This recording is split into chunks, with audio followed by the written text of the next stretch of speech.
for the nth time, sagutin natin, bakit nga ba merong kabit? Let's go! Bago tayo magpatuloy if you are liking or loving the videos and the content of our videos, do me a favor naman, click the like and the follow button or even share it or even save it in your video files. Okay? Game na tayo. Pero definition of terms muna tayo. Let's put things in context para hindi tayo malabuan.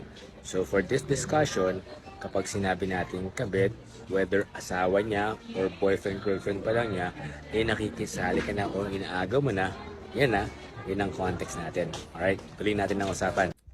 Linawin ko po na mabuti na hindi na po ito chismis, hindi na myth, legend o misteryo kung bakit merong mga kabit. Sa pakarami ng peer-reviewed journals, even TED Talk speakers ang scientifically substantiate na meron talagang science and merong explanation kung bakit nga ba merong extramarital affairs, merong kabit, at merong mga infidelity. And guess what? Ang pinakadahilan kung bakit sila nakikipag-extramarital relation or affair or pangangabit, ang sagot, hindi na sila masaya. Hulaan nyo kung bakit hindi na sila masaya from the food court.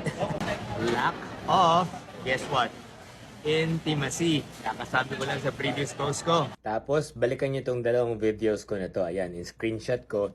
Yung mga videos na yan, also explaining nga kung bakit nagkakaroon ng kabit. Supplemental for this video, okay? Pero always remember that an affair or ang isang kabit o pangangabit is a two-way street. So, dalawang tao ang involved dyan, alright? Personally, ito po ay sa akin lang ang pangangabit o pang-aagaw ng isang katuwang, ng isang asawa ng ibang tao ay isang mental or psychological condition.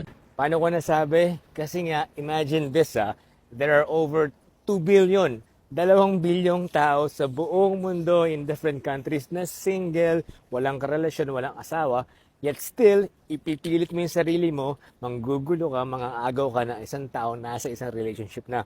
Regardless of your gender orientation 2 billion people, promise, sobrang dami nun.